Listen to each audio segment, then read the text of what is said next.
नमस्कार दोस्तों, एसएससी की तैयारी के क्रम में एक और वीडियो आपके समक्ष सुबह 6:30 बजे 7 बजे के लगभग आ जाता है। करेंट अफेयर्स का सेगमेंट करेंट अफेयर्स जरूर देखें। उसके बाद शाम में रोजाना जीएस के ये सेट आएंगे। 25 प्रश्न है जीएस में, लेकिन एनफ है रोज के लिए। आप क्लास एक बार देख लें, तब आपको समझ में आएगी ये 25 प्रश्न है या बल्कि ये 125 प्रश्न के बराबर है। ठीक है, चलिए स्टार्ट करते हैं। पहले प्रश्न पे आते हैं। पहला प्रश्न ही साइंस का है, विज्ञान का है। देखेंगे यहाँ पे पहला प्रश्न यहाँ पे कहता है किसी तत्व का परमाणु क्रमांक किसकी संख्या को दर्शाता है। परमाणु क्रमांक कहने का मतलब है परमाणु संख्या किसकी संख्या को दर्शाता है, ये बताना है। तो इसका सही जवाब हो जाएगा प्रोटॉन की संख्या बराबर परमाणु की संख्या, ये है। ठीक है, परमाणु क्रमांक किसके बराबर होता है, प्रोटॉन। अगर आपसे पूछ लिया जाए द्रव्यमान संख्या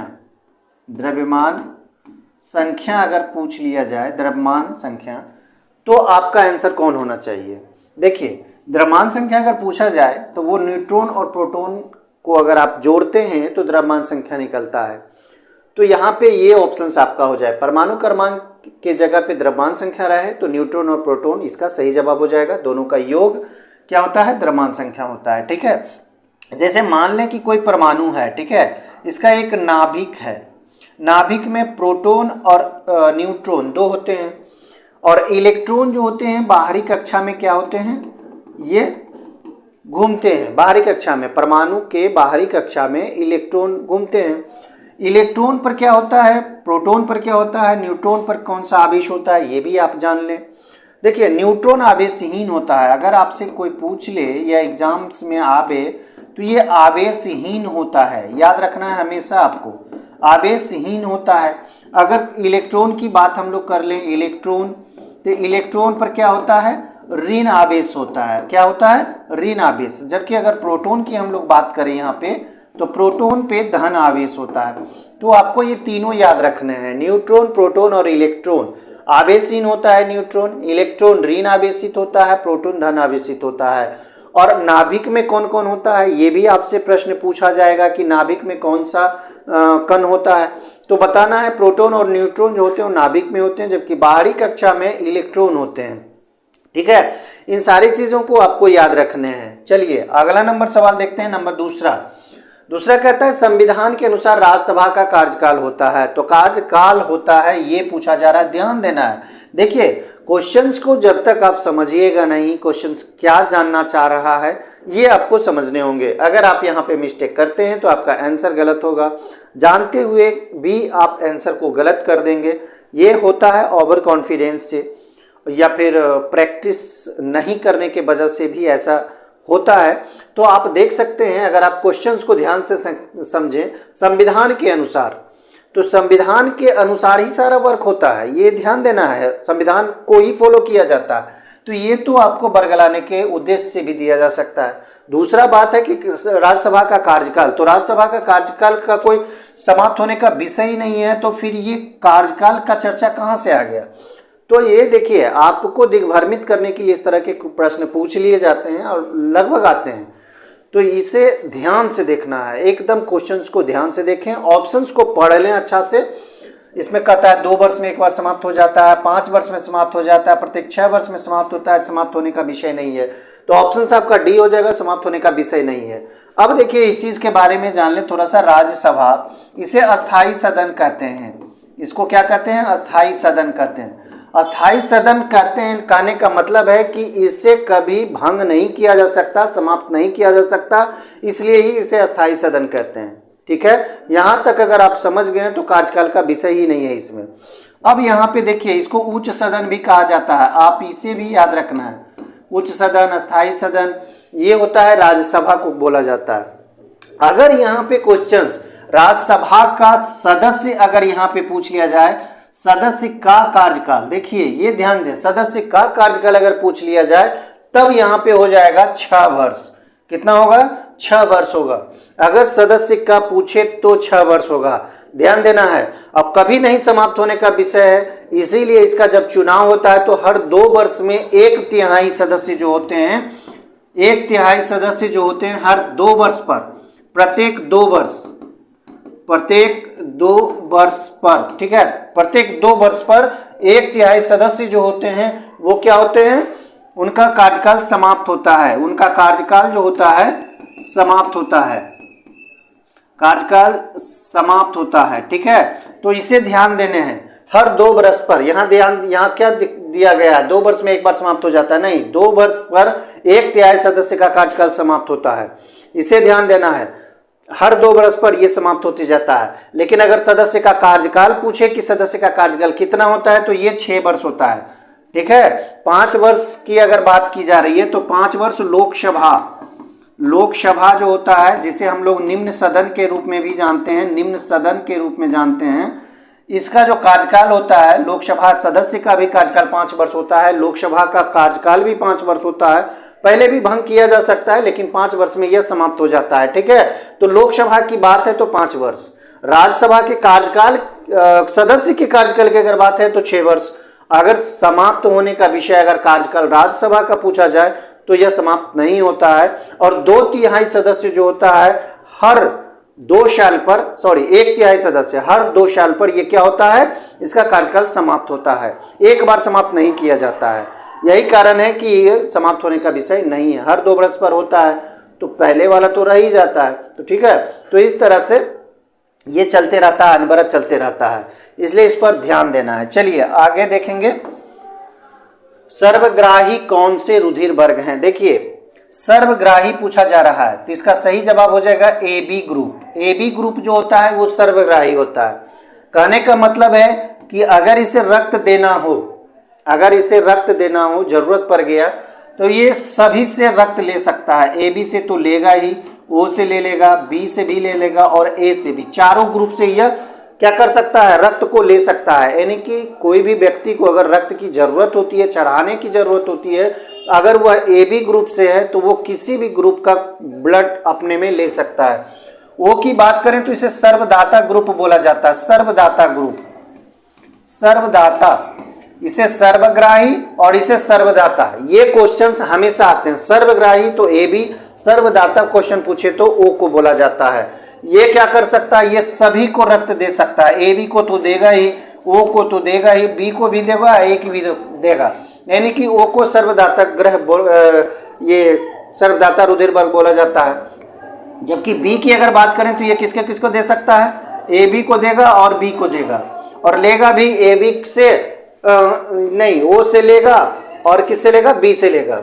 उसी तरह से ए जो है, ए देगा, ए बी को देगा और ए को देगा, ठीक है। लेगा किससे, ए से लेगा और ओ से लेगा। तो ये सारी चीज़ों की जो खोज की गई है, ये वर्ग की खोज की गई है, ये कार्ल लैंडस्टीनर के द्वारा की गई है। कार्ल लैंडस्टीनर, कार्ल लैंडस्टीनर, ठीक है, लैंडस्टीनर के द्वारा ये खोज की गई है, स्टीनर के द्वारा ये खोज की गई है। ये रुधिर वर्ग क्लासिफिकेशन एक तरह से कर सकते हैं, इसने किया है। प्रकाश की गति न्यूनतम होगी जब यह गुजरती है। क्वेश्चन देखिए ध्यान से समझ लीजिए, अगर आप क्वेश्चन इस तरह के समझ लेंगे तो इस तरह के प्रश्न आपसे नहीं छूटेंगे। ये प्रश्न बार बार आते हैं और कंफ्यूजन के लिए ही आते हैं, क्योंकि ये बहुत आसान क्वेश्चन है। आसान क्वेश्चन पूछने का कुछ तो कुछ तुक जरूर होता है, इसलिए जब भी कोई आसान क्वेश्चन पूछे तो एकदम गाढ़ा नजर से देखना है। गाढ़ा नजर से कहने का मतलब है कि एकदम स्वच्छ नजर, एकदम आराम से पढ़ के समझ बूझ के ऑप्शन को समझ के उसके बाद ही आंसर देना है, ठीक है। आसान क्वेश्चन पूछने का मतलब यही होता है कि ओवर कॉन्फिडेंसेस लड़के जो होते हैं, लड़कियां जो होती है, उसको तोड़ना है, उसके घमंड को तोड़ना है। तो प्रकाश की गति न्यूनतम कहाँ होगी और अधिकतम कहाँ होगी, ध्यान देना है। प्रकाश की गति न्यूनतम जब होगी तो वो ठोस में होगी। ठोस में क्या होता है, प्रकाश की गति न्यूनतम होता है। और इसका जो होता है निर्वात में, निर्वात में सर्वाधिक होगा। निर्वात में क्या होगा, सर्वाधिक होगा। सर्वाधिक गति कहाँ होगा, निर्वात में। और न्यूनतम गति कहाँ होगा, ठोस में। अब यहाँ ऑप्शंस को ध्यान से देखें, वायु गैस है, जल द्रव है, कांच ठोस है, निर्वात, निर्यात नहीं, निर्वात, तो निर्वात में सर्वाधिक गति होगा। तो इसमें क्या होगा, कांच जो ठोस है इसमें क्या होगा, प्रकाश की गति न्यूनतम होगा। प्रकाश की गति क्या होगा, न्यूनतम होगा। तो क्वेश्चन को ध्यान से समझ लेना है। प्रकाश की गति जो होता है ठोस में सबसे कम होता है, सबसे कम होता है, सबसे कम होता है, जबकि अगर निर्वात हो तो प्रकाश की गति सर्वाधिक होता है। इसका उलट हो जाता है किसमें, ध्वनि में। ध्वनि की अगर हम लोग चर्चा करें तो निर्वात में संचरण नहीं कर सकता है, क्योंकि ध्वनि के लिए माध्यम की आवश्यकता होती है। ठीक है, तो ध्वनि निर्वात में गति नहीं कर सकती है, यानी कि न्यूनतम होगी और सर्वाधिक ठोस में होगी। तो इसका जस्ट उल्टा होता है ध्वनि में। चलिए आगे देखेंगे। पांचवा आप लोग देखें, सुभाष चंद्र बोस अंग्रेजों के विरुद्ध अपना आंदोलन कहां से आरंभ किया था, कहां से आरंभ किया था ये पूछा जा रहा है। क्वेश्चंस एकदम इजी भी है और कह सकते हैं तो थोड़ा सा घुमाया भी गया है। घुमाया कुछ नहीं गया है, अगर आप इस तरह से क्वेश्चंस आप डील किए होंगे, बनाए होंगे, प्रैक्टिस किए होंगे तो आसान है। बर्मा, जापान, थाईलैंड, सिंगापुर, इसका सही जवाब सिंगापुर हो जाएगा। सुभाष चंद्र बोस से कुछ तथ्यों को हम लोग जानेंगे, कुछ फैक्ट्स को जानेंगे। जैसे सुभाष चंद्र बोस का जन्म की अगर हम लोग बात कर लें तो जन्म इनका हुआ था 23 जनवरी को। कब हुआ था, 23 जनवरी 1897 ईस्वी को हुआ था। ठीक है, कहाँ, कटक में हुआ था। कटक कहाँ है, उड़ीसा में। इसको भी आपको याद रखने हैं। इनका जन्म, सुभाष चंद्र बोस का जन्म 23 जनवरी 1897 ईस्वी को कटक में हुआ था। सुभाष चंद्र बोस, और 23 जनवरी को किस दिवस के रूप में मनाया जाता है, इनका जो जन्म दिवस है इसको मनाया जाता है पराक्रम दिवस के रूप में, पराक्रम दिवस के रूप में मनाया जाता है। तो ये अक्सर पूछ लिए जाते हैं परीक्षाओं में, पराक्रम दिवस किनके जन्म तिथि पर मनाया जाता है, या सुभाष चंद्र बोस की जो जन्म तिथि मनाई जाती है, जन्म दिवस मनाया जाता है, वो किस दिवस के रूप में मनाया जाता है, तो पराक्रम दिवस के रूप में मनाया जाता है।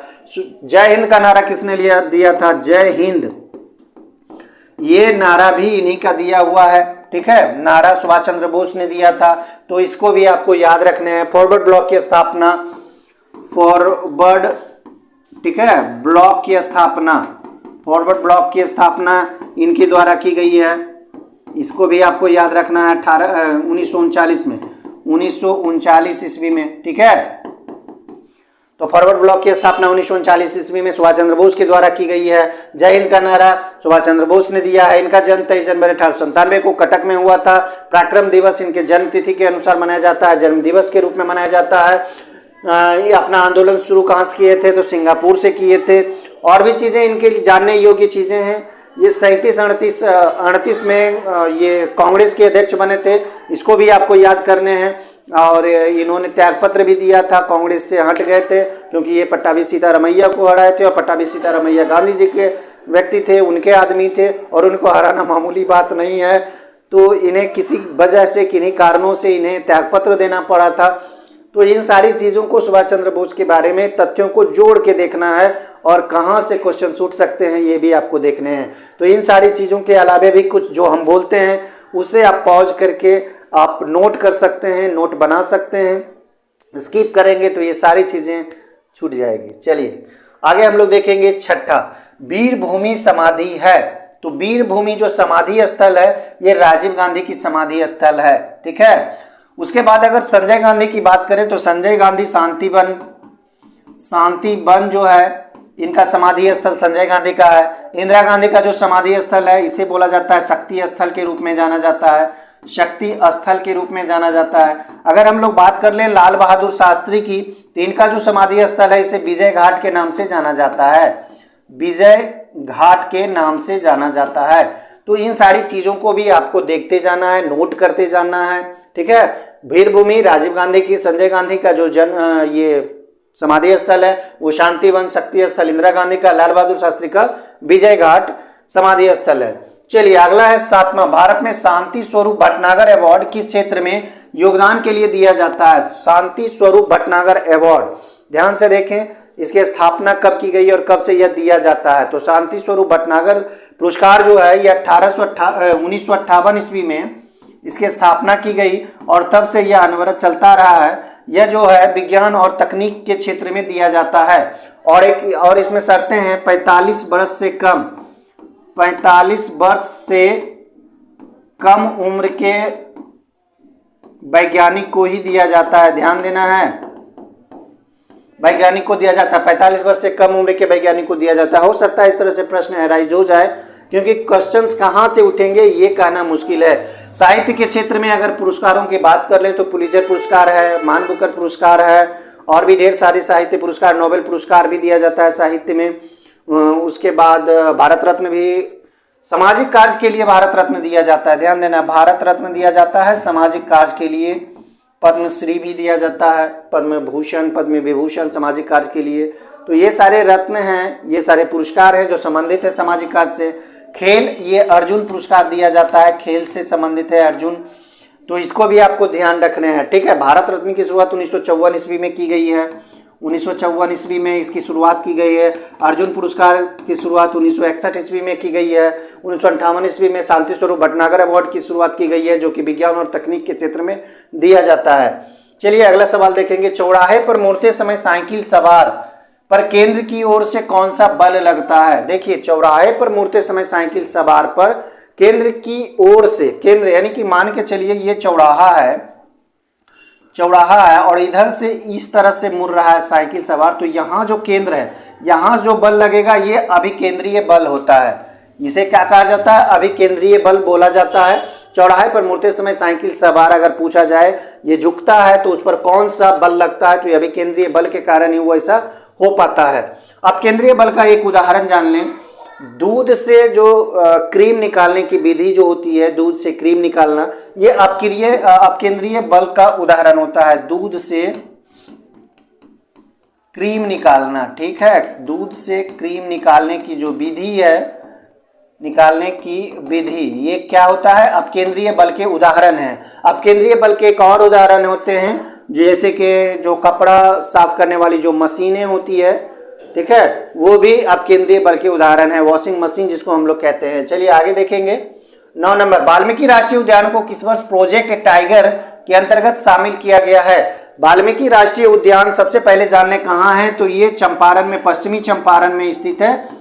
पश्चिमी चंपारण में स्थित है, कहाँ? बिहार में स्थित है।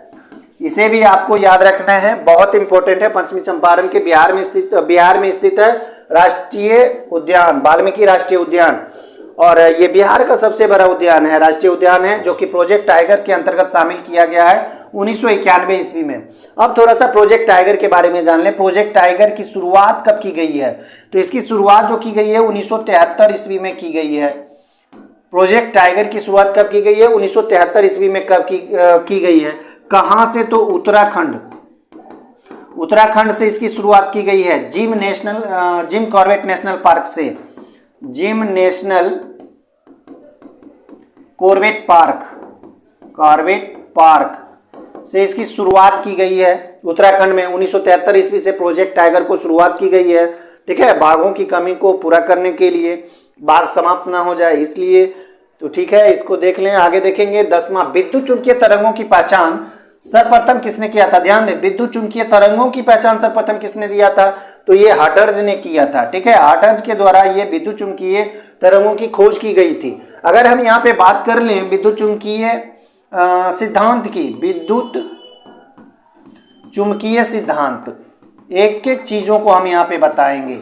आपको सिर्फ पढ़ने हैं, सारे कंटेंट हम देंगे, आपको टेंशन नहीं लेने हैं, सिलेबस के अनुसार ही सारी चीजों को हम यहाँ पे बताएंगे। तो ये मैक्सवेल के द्वारा दिया गया है। विद्युत चुंबकीय सिद्धांत किसके द्वारा दिया गया है? ये मैक्सवेल के द्वारा दिया गया है। विद्युत चुंबकीय तरंग की पहचान हटर्ज ने किया है, और यही कारण है कि जब ये विद्युत चुंबकीय सिद्धांत प्रतिपादित हुआ था, इसके कारण ही रेडियो, टीवी, ये सारी आविष्कारक संभव हो पाए हैं। और मार्कोनी को आप जानते होंगे, रेडियो के आविष्कारक हैं ये, ठीक है, तो इसे भी आप लोग जान लें। विद्युत चुंबकीय सिद्धांत मैक्सवेल, विद्युत चुंबकीय तरंगों की पहचान हटर्ज के द्वारा की गई है। चलिए आगे देखेंगे। मानव शरीर में निम्नलिखित में कौन सी ग्रंथि जो है वह जोरा के रूप में मौजूद रहती है? ध्यान से देखना है इस चीज को, क्वेश्चंस ध्यान से समझने हैं। कौन ऐसा ग्रंथि है जो कि जोरा में रहता है? तो उसे हम लोग एड्रिनल ग्लैंड कहते हैं, या फिर अधिवृक्क ग्रंथि के नाम से जानते हैं। हिंदी में दिया रहे तो अधिवृक्क हो जाएगा, अंग्रेजी में दिया रहे तो इसे एड्रिनल ग्लैंड कहते हैं, एड्रिनल, ठीक है, एड्रिनल ग्लैंड कहते हैं, तो ये अधिवृक्क हो गया। यकृत, ये मानव शरीर की सबसे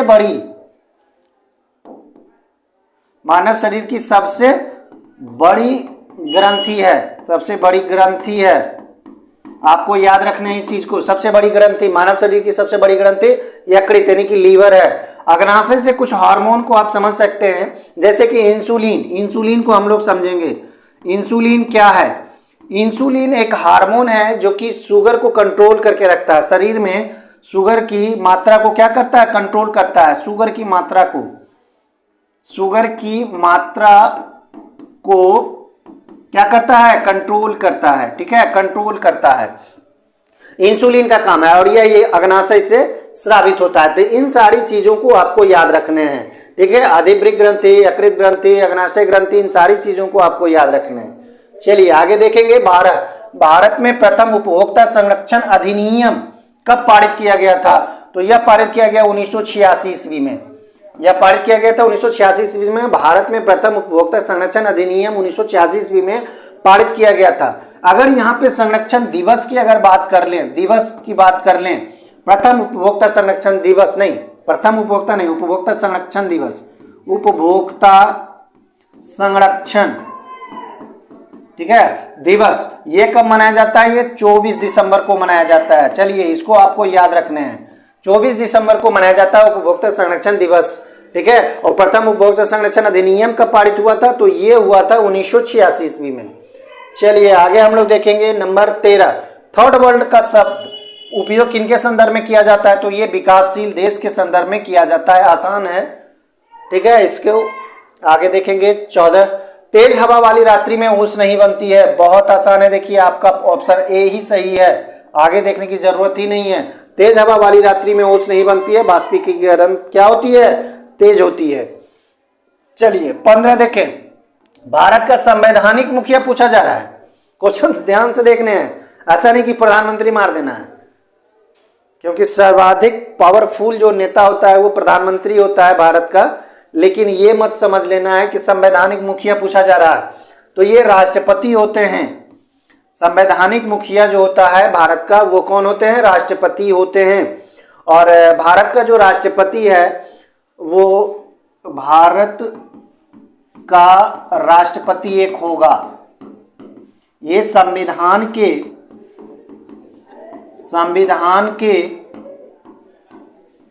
अनुच्छेद 52 में वर्णित है। भारत का राष्ट्रपति होगा, ये संविधान के अनुच्छेद 52 में वर्णित है। इसके पावर की बात कर ले, 72, अनुच्छेद 72 बताता है। अनुच्छेद 72 ये फांसी की सजा को माफ कर सकता है। फांसी की सजा को माफ कर सकता है कौन? राष्ट्रपति। ये अनुच्छेद 72 में वर्णित है। एक और बताते हैं, अनुच्छेद 74 की बात हम बताते हैं। अनुच्छेद 74 का एक कहता है कि भारत में राष्ट्रपति की मदद के लिए एक मंत्री परिषद होगा। ठीक है, 74 में बताता है। इसलिए ये बहुत इंपॉर्टेंट अनुच्छेद है, इसको आप जरूर याद रखें। ये जितने भी अनुच्छेद हम बता रहे हैं ये बहुत महत्वपूर्ण है, नोट कर लें इस चीज को। ये क्वेश्चन में बार बार पूछ लिया जाता है, जैसे कि बिहार पुलिस में ये वाला पूछ दिया है ना, कितना महत्वपूर्ण है। बिहार पुलिस में ये आ गया है क्वेश्चन से 1 अक्टूबर को। तो अनुच्छेद 74 का एक अगर आप जाने तो ये मंत्री परिषद के बारे में बताता है कि राष्ट्रपति की सहायता के लिए एक मंत्री परिषद होगा। अब मंत्री परिषद को कंट्रोल करने के लिए एक प्रधानमंत्री होगा। ठीक है, समझ में आ गया? प्रधानमंत्री किसकी सहायता के लिए है? तो राष्ट्रपति की सहायता के लिए है। राष्ट्रपति की सहायता के लिए 74(1) अनुच्छेद 74(1) बताता है कि एक मंत्री परिषद होगा और उसको कंट्रोल कौन करेगा? तो प्रधानमंत्री करेगा। तो ये सिर्फ मंत्री परिषद को कंट्रोल करने के लिए प्रधानमंत्री है। संवैधानिक मुखिया के तौर पर राष्ट्रपति को ही माना जाता है। एकदम कंफर्म हो लें और इसको नोट कर लें। चलिए अगला देखेंगे 16 नंबर। चाइना मैन शब्द का प्रयोग किस खेल में होता है? आसान है, ये क्रिकेट में किया जाता है। चाइना मैन शब्द एक्चुअली ये उठा है, जो बाएं हाथ का बॉलर होता है, स्पिन बॉलर होता है, बॉलिंग जो गेंदबाजी करता है बाएं हाथ का, तो उसको चाइना मैन बॉलर के नाम से भी जाना जाता है। ठीक है, चाइना मैन बॉलर के नाम से जाना जाता है बाएं हाथ के स्पिनर को। ठीक है, या गेंदबाज भी कह सकते हैं। बाएं हाथ के जो स्पिनर होते हैं वो चाइनामैन बॉलिंग करते हैं, उसको एक्चुअली बोला ही जाता है चाइनामैन बॉलर। हॉकी के कुछ शब्दों को याद कर लेना है, जैसे स्कूप शब्द हो गया, पेनाल्टी कॉर्नर हो गया, बुल्ली शब्द हो गया, ये सारे हॉकी से संबंधित है। उसी तरह से पोलो है, कबड्डी है, कुछ शब्दों को आपको याद रखने हैं क्योंकि शब्दों को ही पूछ लिया जाता है ज्यादातर। अब देखिए 17 नंबर, ये भी विज्ञान से संबंधित प्रश्न है। प्राश्रव्य तरंगों की आवृत्ति कितनी होती है? प्राश्रव्य तरंग पूछा जा रहा। प्राश्रव्य, सबसे पहले आप जाने 20,000 हर्ट्ज से कम के जो ध्वनि होती है उसे अपश्रव्य के नाम से जाना जाता है। अपश्रव्य ध्वनि के नाम से जाना जाता है। 20 हर्ट्ज से अधिक जो होता है वो प्राश्रव्य ध्वनि के नाम से जाना जाता है। आपका आंसर बी होगा। प्राश्रव्य तरंग किसको बोला जाता है? 20,000 हर्ट्ज से अधिक की ध्वनि को। अगर 20 से 20,000 हर्ट्ज के बीच है तो इसे हम श्रव्य ध्वनि कहते हैं, श्रव्य ध्वनि कहते हैं। यानी कि जो मानव सुन सकता है, मानव सुन सकता है। देखिए, तो आपको इसको नोट करते जाना, एक एक चीजों को आपको नोट करना है। यहाँ पे प्राश्रव्य तरंगों की आवृत्ति कितनी होती है? तो 20,000 हर्ट्ज से अधिक की ध्वनि जो होता है वो प्राश्रव्य ध्वनि होता है। और इसको सुन कौन सकता है? तो चमगादड़, चमगादड़ सुन सकता है, बिल्ली सुन सकता है इसको। बिल्ली की आवाज जो होती है वो 20,000 हर्ट्ज से अधिक होती है, वो सुन सकता है। ठीक है, तो 20,000 हर्ट्ज से अधिक की ध्वनि चमगादड़ है, बिल्ली है, ये सुन सकता है। 20 से 20,000 हर्ट्ज के बीच श्रव्य ध्वनि तो जो मानव कान सुन सकता है। 20,000 हर्ट्ज से कम अश्रव्य ध्वनि होती है जिसे हम लोग नहीं सुन सकते हैं, मानव कान नहीं सुन सकता है। चलिए आगे देखेंगे 18। नोट जरूर करते जाएं, नोट करेंगे तो एक एक प्रश्न पे ढेर सारे प्रश्न बनेंगे और जब आप नोट तैयार करेंगे तो आप अच्छी स्थिति में उस समय होंगे। प्रैक्टिस सेट उस समय बनाइएगा तो आप हमको कहिएगा कि कितना आप सक्सेस हैं। ठीक है, तो प्रैक्टिस सेट भी आप बनाते जाएं और इस तरह के प्रश्न अगर आप देखते हैं, स्किप नहीं करते हैं, हर चीजों को आप देखते हैं तो समझ सकते हैं आप कितना आगे जा सकते हैं। अब 18 नंबर यहाँ पे देखेंगे, भारत का प्रथम परमाणु बिजली घर स्थापित किया गया था। कहाँ किया गया था? तो ये तारापुर में किया गया था। प्रथम परमाणु बिजली घर भारत का तारापुर में। तारापुर कहाँ है? तो ये महाराष्ट्र में है। तारापुर कहाँ है? ये महाराष्ट्र में है। और किसकी सहायता से किया गया था? आपको ये भी याद रखने हैं, अमेरिका की सहायता से ये तारापुर परमाणु बिजली घर स्थापित किया गया था। अमेरिका की सहायता से महाराष्ट्र के तारापुर में। कब किया गया था? तो ये भी आपको याद रखने हैं, 1969 ईस्वी में तारापुर परमाणु बिजली घर स्थापित किया गया था। 1969 ईस्वी में अमेरिका की सहायता से। ठीक है, ये पॉइंट नोट कर लें। चलिए 19 देखें, निम्नलिखित में किस भारतीय राज्य की सीमा चीन, नेपाल, भूटान 3 देश से मिलती है? तो ये हो जाएगा सिक्किम। सिक्किम की जो सीमा है वो 3 देशों को टच करती है, चीन को टच करती है, नेपाल को टच करती है और भूटान को टच करती है। तो सिक्किम इसका सही जवाब हो जाएगा। सिक्किम भारत का राज्य कब बना, भारत का अंग कब बना, ये देख लें। ये 1975 ईस्वी की बात है। 1975 ईस्वी में 36वां संविधान संशोधन। कौन सा 36वां संविधान संशोधन? संविधान संशोधन। ठीक है, इस दोनों चीज को आप याद रखने। 1975 ईस्वी में सिक्किम भारत का राज्य बना था, अंग बना था, और सिक्किम 36वां संविधान संशोधन के तहत भारत का अंग बना था, राज्य बना था। तो इसको भी आपको नोट करने हैं। तो ये दोनों को नोट करें। राज्य की सीमा चीन, नेपाल और भूटान से मिलती है, सिक्किम से मिलती है। अगर पीडीएफ चाहिए तो आप जरूर जुड़े, टेलीग्राम लिंक डिस्क्रिप्शन में है, वहां से जुड़े। सारे पीडीएफ आपको वहां दिए जाएंगे। ठीक है, चलिए आगे देखेंगे। 20वां देखिए, निम्नलिखित में से भारत का कौन सा क्षेत्र पुर्तगालियों का प्रथम व्यापारिक केंद्र था? सूरत, दिल्ली, गोवा, बंगाल। चलिए चारों ऑप्शंस आपका नहीं है, चारों ऑप्शंस गलत दिया हुआ है। कौन सा क्षेत्र पुर्तगालियों का प्रथम, पुर्तगाली का प्रथम पूछा जा रहा है तो ये कोचीन होगा। एकदम आंख बंद करके इसको देख लें, ये कोचीन होगा जो कि केरल में स्थित है। ठीक है, सबसे पहला व्यापारिक केंद्र, सबसे पहला व्यापारिक केंद्र कोचीन में, केरल में खोला गया था। और यह कब? 1500 ईस्वी में, 1500 ईस्वी में कोचीन में। सबसे पहले भारत का जो पुर्तगाली आया था, भारत में जो पुर्तगाली आया था 1498 ईस्वी में आया था। उसका नाम क्या था? Vasco D gamma. उसका नाम था वास्को डी गामा, जो कि 1498 ईस्वी में सबसे पहले भारत की यात्रा किया था। और कहाँ आया था? कालीकट बंदरगाह पर। कहाँ आया था? कालीकट बंदरगाह पर। इसका स्वागत किसने किया था? ये भी कभी कभी परीक्षाओं में पूछ दिए जाते हैं। तो जामोरिन ने किया था। जामोरिन वहां का शासक था और उसने इसका स्वागत किया था वास्को डी गामा का। 1498 ईस्वी में ये पहली बार आया था। अगर कोई पूछ दे, क्वेश्चन पूछ दे कि ये सबसे पहला पुर्तगाली गवर्नर कौन था, तो फ्रांसिस्को डी अल्मोरा, इसको थोड़ा सा याद रखने हैं, फ्रांसिस्को डी अल्मोरा प्रथम पुर्तगाली गवर्नर। चलिए इसको आप जरूर याद रखें, फ्रांसिस्को डी अल्मोरा प्रथम पुर्तगाली गवर्नर था। तो यहाँ पे जितने भी चीजें हैं, फैक्ट्स हैं, इसे आप नोट जरूर कर लें एक एक चीजों को। चलिए अगला देखेंगे, निम्नलिखित में से किसे जैव उर्वरक के रूप में प्रयोग किया जाता है? जैव उर्वरक के रूप में तो यूरिया, एजोला, खोई, क्लास्ट्रीडियम, इसमें जो आंसर है ये एजोला हो जाएगा। ये जैव उर्वरक के रूप में इसका प्रयोग किया जाता है, एजोला। अगर इसके अलावा एजोला नहीं दिया रहे तो राइजोबियम भी दिया जा सकता है। राइजोबियम भी अगर ऑप्शंस में रहे तो ये भी इसका आंसर हो जाएगा। नील हरित शैवाल अगर रहे तो ये भी इसका आंसर हो जाएगा, नील हरित शैवाल। ये तीनों को आपको याद रखने, हो सकता है एजोला नहीं रह के राइजोबियम रहे, एजोला नहीं रह के नील हरित शैवाल रहे, तो ये तीनों ऑप्शंस में कोई भी होंगे तो जैव उर्वरक के रूप में काम करता है ये तीनों। चलिए आगे देखेंगे, बीज किससे विकसित होता है? आसान है, बहुत आसान है, ये बीजांड से होता है। चलिए माथा ज्यादा नहीं लगाना है इसमें। आगे देखेंगे, 23 भारतीय स्वतंत्रता आंदोलन के दौरान चर्चित पुस्तक इंडिया फॉर इंडियंस, एक पुस्तक है इंडिया फॉर इंडियंस, इसके लेखक हैं चित्तरंजन दास, जिसे CR दास के नाम से जाना जाता है, CR दास के नाम से जाना जाता है। तो इसे भी आपको याद रखने हैं। देश बंधु को भी इन्हें बोला जाता है, इन्हें कहा जाता है देश बंधु, देश बंधु भी इन्हें कहा जाता है चित्तरंजन दास को। तो ये भी आपको नाम नोट करने हैं, क्योंकि देश बंधु के उपनाम से किन्हें जाना जाता है, तो चित्तरंजन दास को।